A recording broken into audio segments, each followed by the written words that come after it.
So today I'm going to be installing a set of nightlight lights and their wiring harness on my 2015 Road Glide. Little set of 7-inch light bars. That's their wiring harness. This is the light bar.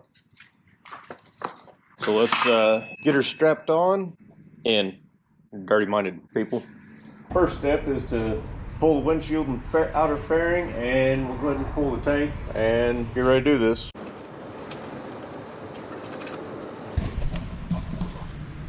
Alright, for those of you that don't know, there is 4 bolts that hold the windshield on. You gotta take those out. You have to pull the speaker covers. There's 1 bolt here. And then there's the 2 on each wing, which I'm just now seeing that you could pull just the bottom one. So that's kind of handy information. And then the 1 bolt on the back of the turn signal.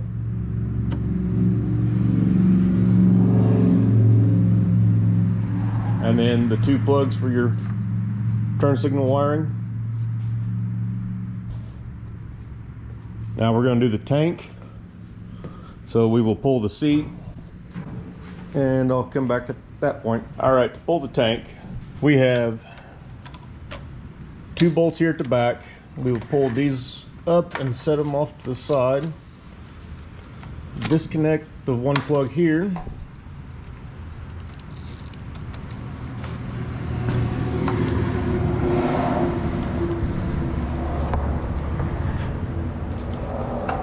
Disconnect the damned vent, and we will disconnect the fuel. Just a little bit should come out.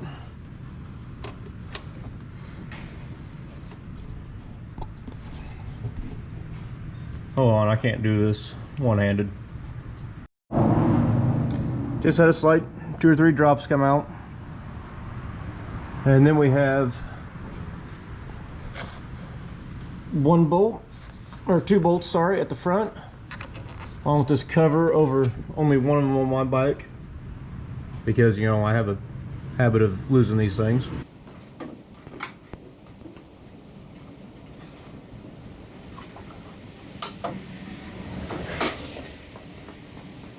Now, if you're like me, the only time you'll need to pull the fuel tank is right after you fuel it up. Okay, so this is made for vehicles, so we have God's plenty extra wiring. So I'm going to be reducing that by cutting and soldering what I do not need. It does come with a relay, fused link,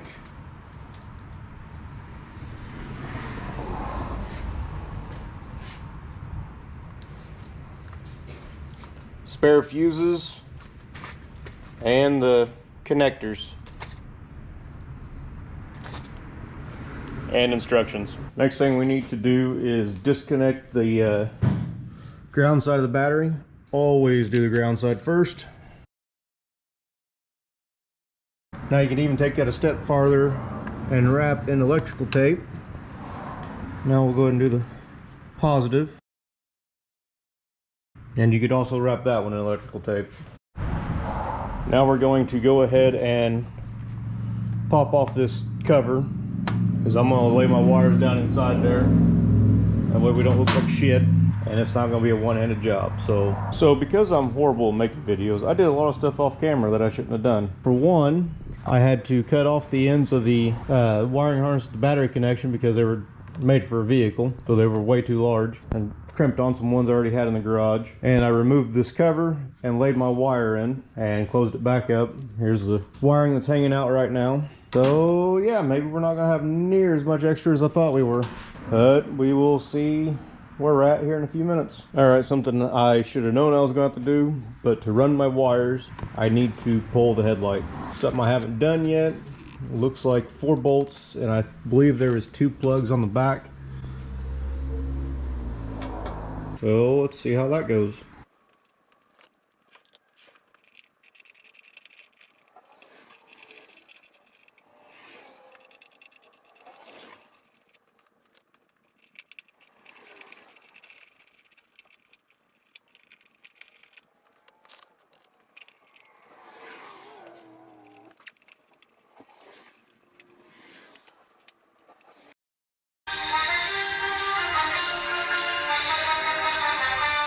I do not need an extended warranty on my car. Okay, this is going to be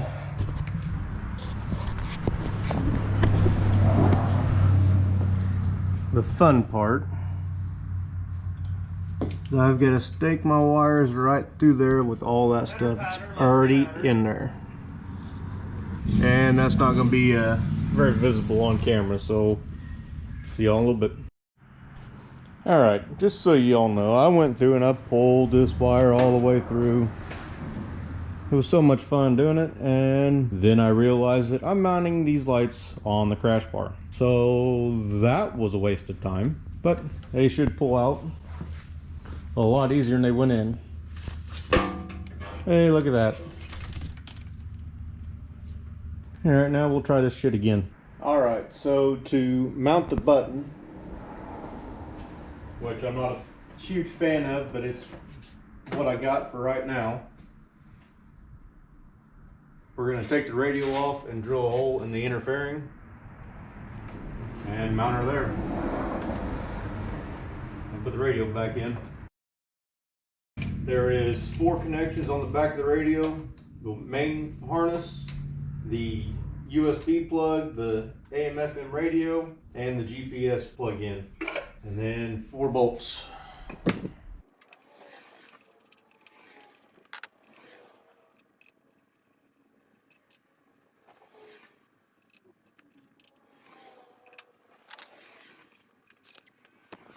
Alright, what I'm going to do is drill a 19mm hole about right there, and that's where I'm going to put my switch for now. Hell, the switch will be there permanently, but the temporary switch, I should say.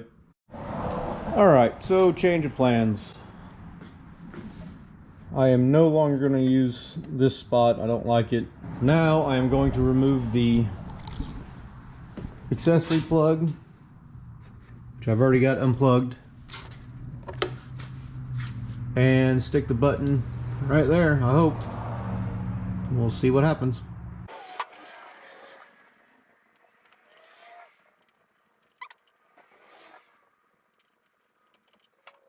No, that's not going to work. The hole's bigger than my supplied switch. I really don't want to drill into my plastic, so we need to find another way to mount a switch without buying Harley's $150 setup or wherever the heck it is that sits right there. Alright, another new plan. We are either going to go right here on top of the right glove box or in the side. Thinking in the side is going to be easier, but I can always pull the speaker pod and getting access to the top. I'll just have to see the inside a little bit better. Alright, so what I ended up doing for my switched power was the accessory plug. Since I already have a powered hidden antenna installed on this bike from the previous owner, I just kind of spliced into it, soldered, and tapped the wire, or soldered in a new wire and covered in heat shrink.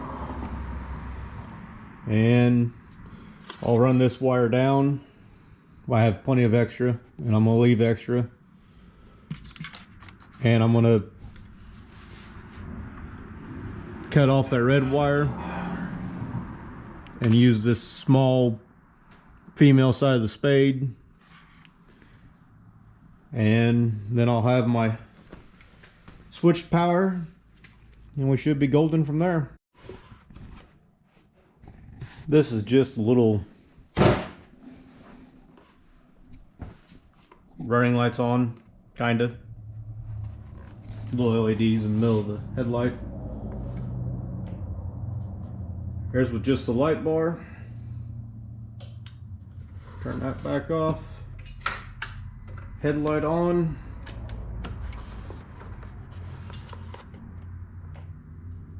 Light bar on. Kind of gives me just a little bit more light. Thinking I should have had some more, but maybe some stronger lights.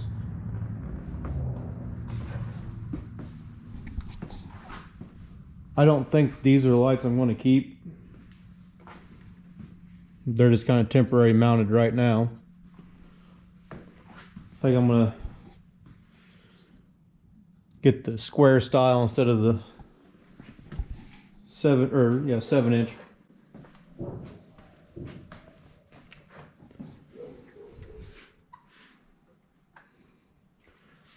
It is the high beam on too, so there's low beam, LEDs on, LEDs off.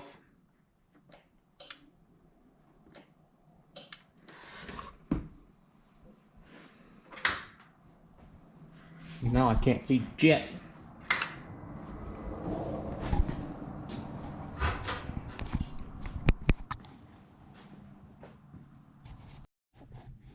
Here's a look at my temporary mounting on this side. This side's even more temporary because it's only one hose clamp holding it on. Because I managed to drop a bolt, so I can't attach the bracket. There's got a little nut in there for a spacer, so it goes below the fairing mount. Fairing support, rather.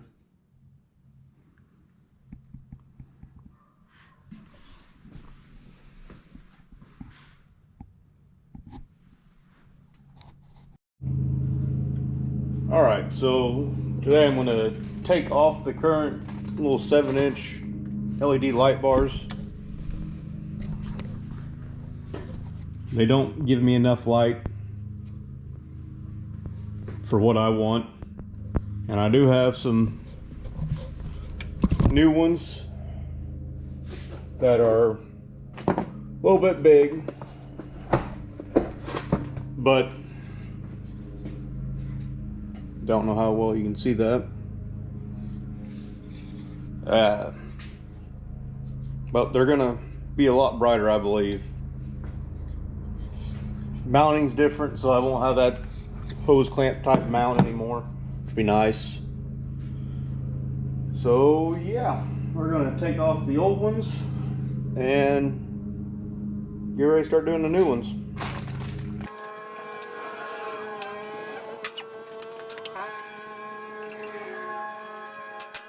I'm gonna go ahead and retighten this one hose clamp on each side all the way out here and undo my paracord wrap on the top. I'll just keep it from coming off more than I want.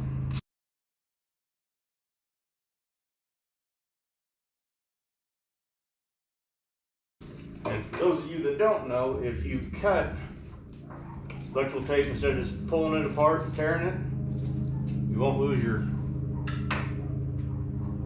stickiness there at the end of it, and it won't come unwrapped with wind and rain and heat.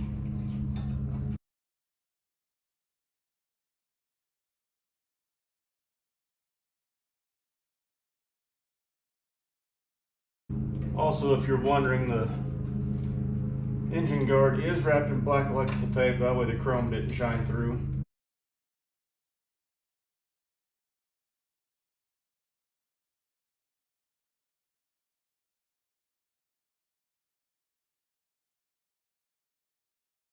So I'm probably gonna have to do a little bit of cutting of that electrical tape for the mounts that I got with this, which this is the mount. It's got little teeth in it, so maybe we'll just grab that electrical tape. I don't have to worry about it, but it does come with a little piece of rubber.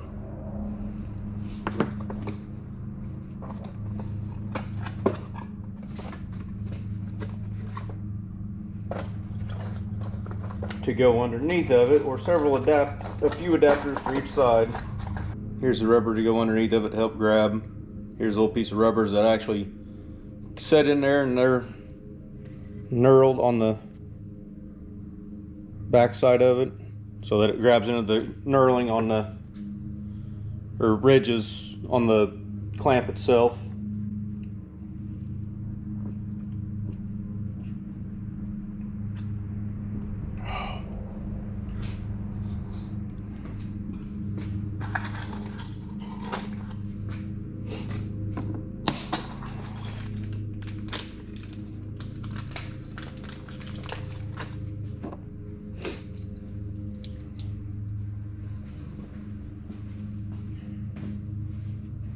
And I'm going to point this with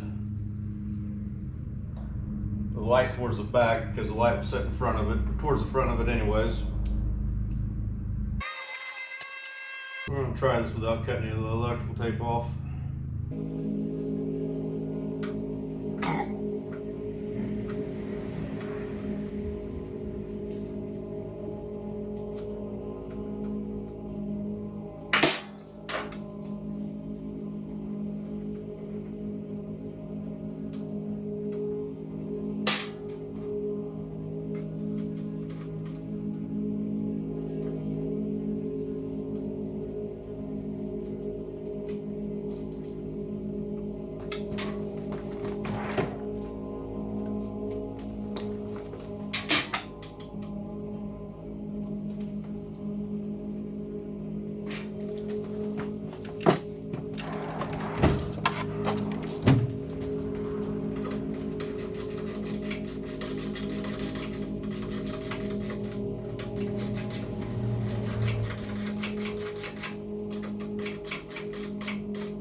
think these clamps with their inserts are good for inch and a half or inch and a quarter, which is what a crash bar is, inch and 3/4 inch.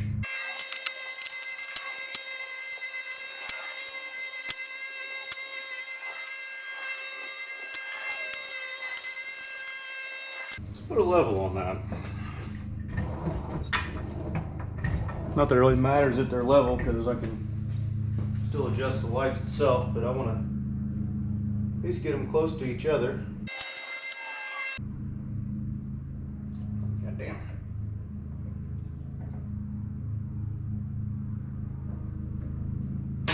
Heavy towards the back.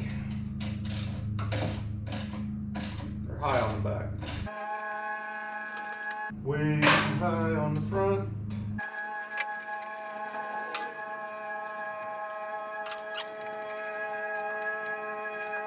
And I probably should have measured to see how far away I am from the crash guard on each side.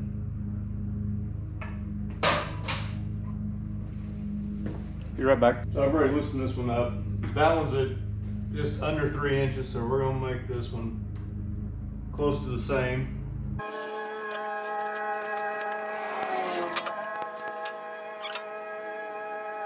Just under 3.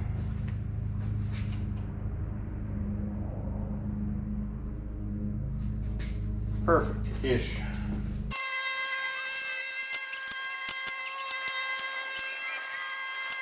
All right, now for the light.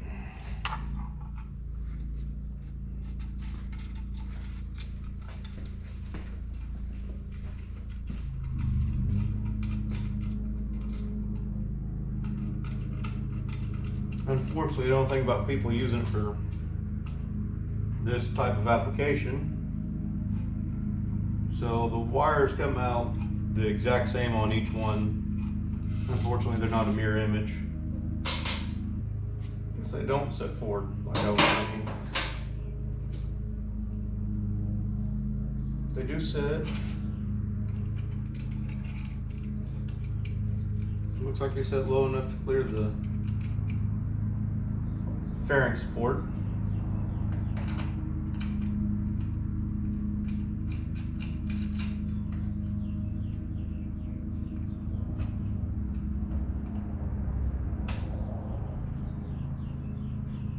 So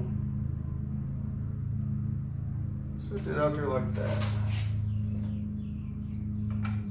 Just gonna snug these up for now. I don't know exactly how I'm gonna want them pointing, but I do know it ain't gonna be that high. Got one of them snugged up. Handy little crescent wrench, which apparently I've left somewhere. So we'll grab a metric wrench.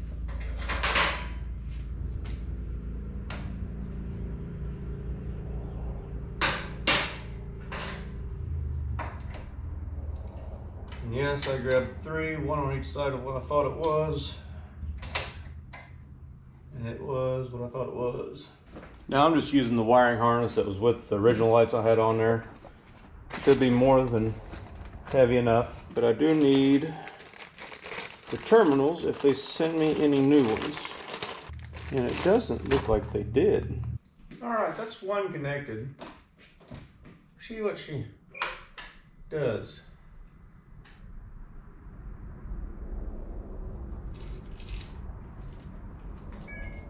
Hopefully that's a lot brighter than what I had. Now I will have to go back and hide my wires. I'll just wrap them up in the paracord that are already hanging there. A little bit will come over the backside of the bracket.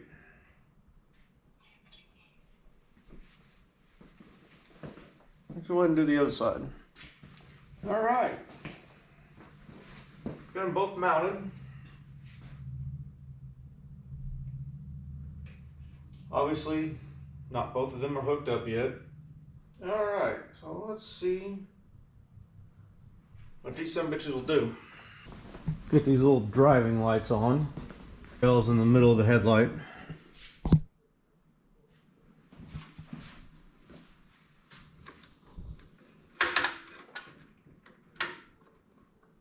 Nothing. Back to the driving light.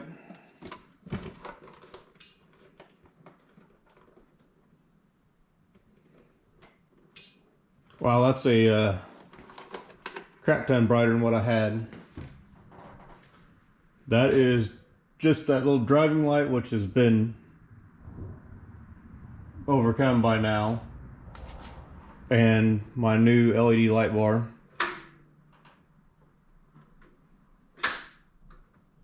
Nothing. Headlight dim, and light bar. Just headlight.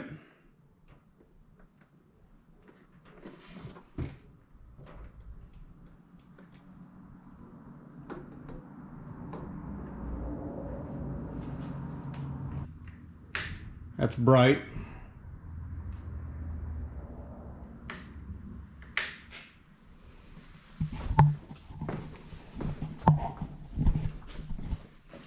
And here we go, brights with the light bar. Oh yeah. Now I will need to do some aiming because I'm pointing down. But I think we're setting pretty good. It's a lot brighter than it was. Oh. And this one still has a little blue tint over it. Get that before it melts on there.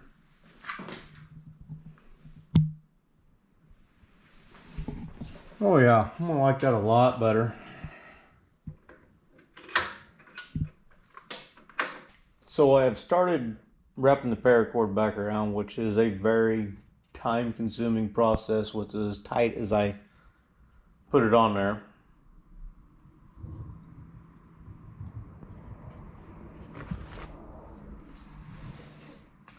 And yeah, I've got to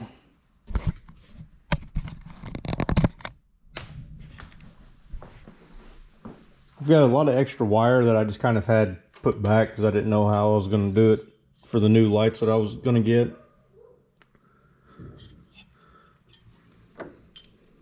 But I got to cut part of that off. It's kind of hard to see up in there, but cut part of that off, solder it back together. So I have a nice clean connection. I will end up taping those so that I don't have to worry about water or shorting out it against each other. And yeah, but I got about 2 foot of wire I got to take out. So I think that'll do it for this install minus cleaning up. Which I haven't used a lot of those tools, so a lot of them probably end up staying on the bench. Thanks.